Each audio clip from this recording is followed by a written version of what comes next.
नमस्कार दोस्तों, हमारे इस चैनल बॉलीवुड सिनेमा बाप में आपका फिर से बहुत बहुत स्वागत है।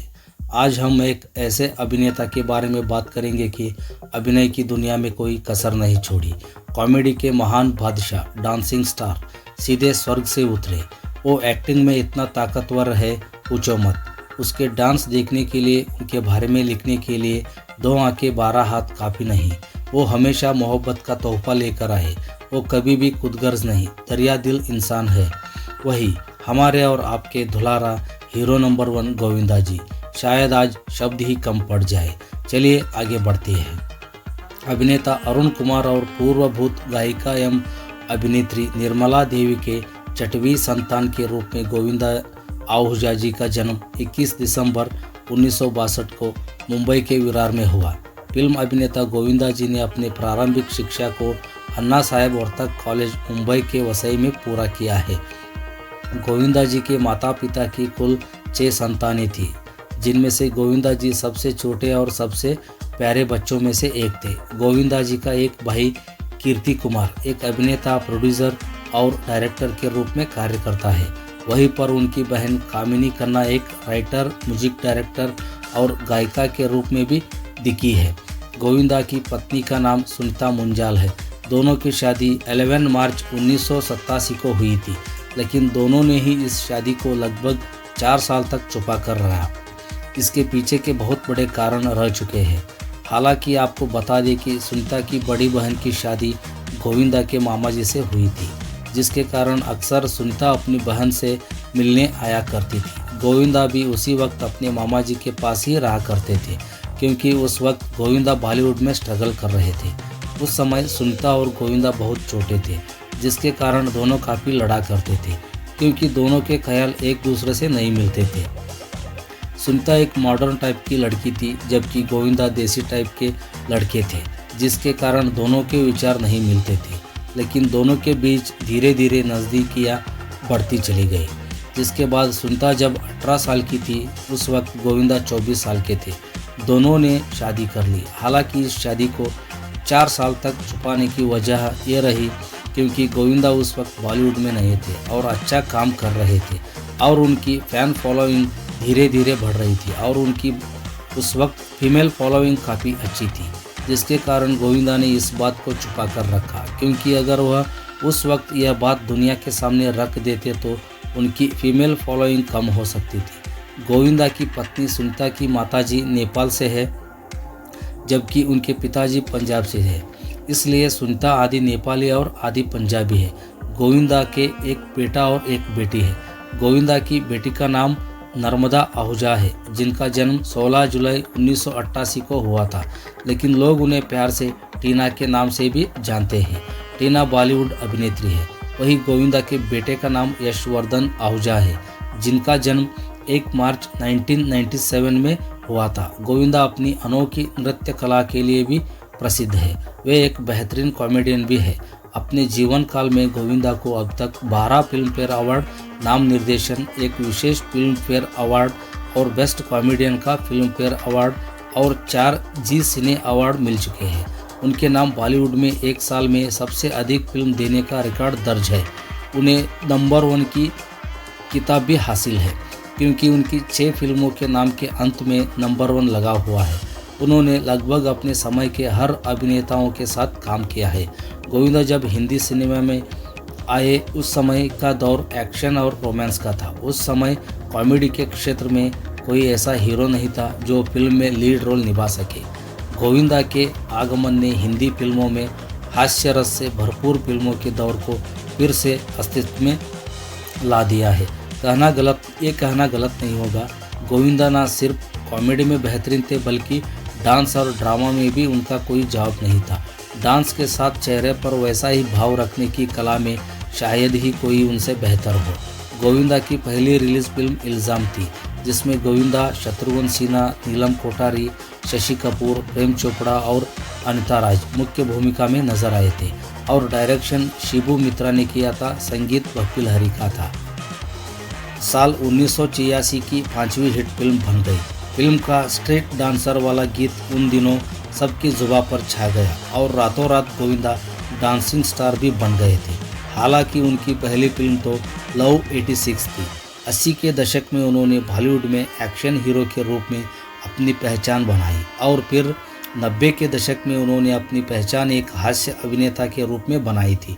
अपनी पहली फिल्म के बाद अब तक वह 165 से भी अधिक फिल्मों में नजर आ चुके हैं। 1992 में आई फिल्म शोला और शबनम में उन्होंने अपने कॉमेडी करियर की शुरुआत की थी। इन्होंने इस फिल्म में एनसीसी स्टूडेंट का किरदार निभाया था, जो कि भारतीय फिल्मी दर्शकों द्वारा खूब पसंद भी किया गया था। फिल्म निर्माता स्मिता ठाकरे द्वारा निर्मित 99 में आई डेविड धवन निर्देशन की हसीना मान जाएगी फिल्म में उनके अभिनय को खूब पसंद किया गया और इसी के मद्देनज़र इनको फिल्म फेयर बेस्ट कॉमेडियन का अवार्ड भी इस फिल्म के लिए प्रदान किया गया था। इतना ही नहीं, 96 में आई फिल्म साजन चले ससुराल में भी फिल्म फेयर स्पेशल अवार्ड भी इनको प्रदान किया गया था। 90 से 99 के बीच का समय उनके लिए काफ़ी अच्छा रहा। उनकी फिल्मों को और उनके अभिनय को दर्शकों ने बहुत ही सराहा। इसके साथ ही साथ उन्हें बॉक्स ऑफिस पर भी सफलता मिली। हालांकि ऐसा नहीं कि गोविंदा का फिल्मी करियर में सफलता ही रहा है। एक समय में जब उनकी फिल्मों को लगातार असफलता मिल रही थी, तब उन्होंने अमिताभ बच्चन के साथ फिर वापसी की और एक सुपरहिट फिल्म दी। गोविंदा ने कई कॉमेडी फिल्में की, जिनमें मुख्य रूप से फिल्म आंखें जो 1993 में आई थी, राजा बाबू 94 में, कूली नंबर 1 95 में, हीरो नंबर 1 97 में। अपने करियर में गोविंदा ने डबल रोल के अलावा फिल्म हद कर दी आपने में 6 रोल निभाया। डबल रोल वाली फिल्म मुख्य रूप से जान से प्यारा 92 में आई थी, आंखें, बड़े मियाँ छोटे मियाँ 98 में और अनाड़ी नंबर 1 99 में शामिल है। निर्देशक डेविड धवन के साथ गोविंदा ने कई सफल फिल्में दी है।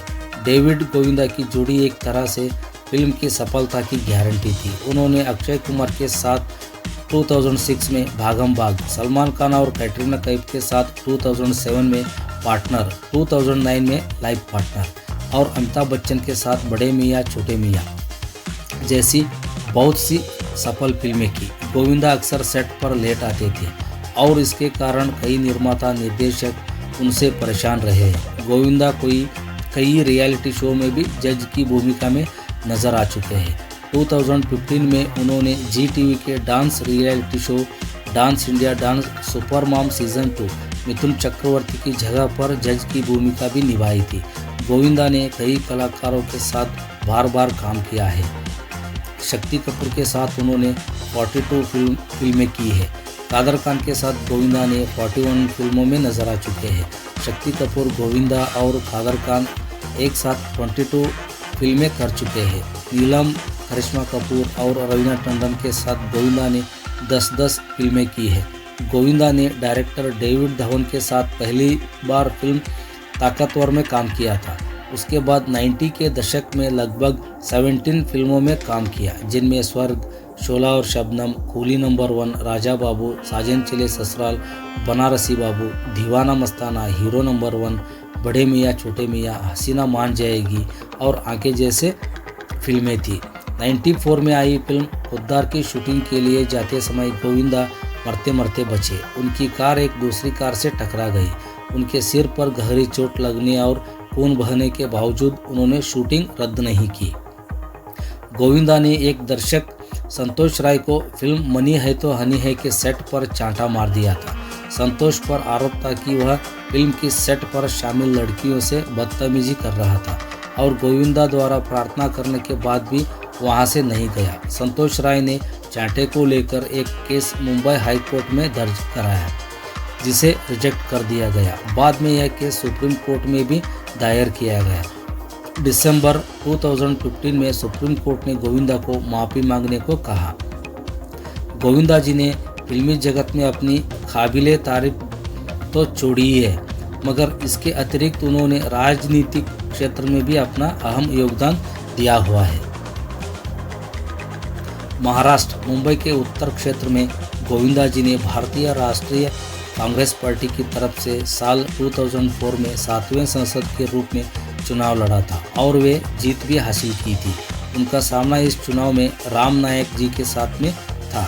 गोविंदा जी ने चुनाव लड़ने के पूर्व यह कहा था कि वह स्वास्थ्य और शिक्षा को लेकर खास तौर पर विशेष ध्यान देंगे और उन्होंने ऐसा किया भी था, परंतु कुछ कठिनाइयों की वजह से वे ज़्यादा समय तक पर राजनीतिक क्षेत्र में नहीं रह सके। गोविंदा जी द्वारा राजनेता के रूप में किए गए सभी कार्यों को आज भी सराहा जाता है। उनके राजनीतिक जीवन की भी सराहना की जाती है। दोस्तों, गोविंदा जी के एक साल में अधिक फिल्म देने का रिकॉर्ड आज तक किसी ने नहीं तोड़ा, शायद आगे भी वो नामुमकिन है। साल 1988 में 11 फिल्में और 1989 में 14 फिल्में। दोस्तों, ये कोई मामूली बात नहीं। दोस्तों, आज का एपिसोड ख़त्म होता है। दोस्तों, मिलते हैं अगले एक शानदार स्टार से। हमारे इस चैनल को सब्सक्राइब करो, इस वीडियो को लाइक करो, शेयर करो और किसी की भी जीवनी आपको चाहिए तो कमेंट बॉक्स में मैसेज करो। तब तक के लिए धन्यवाद दोस्तों।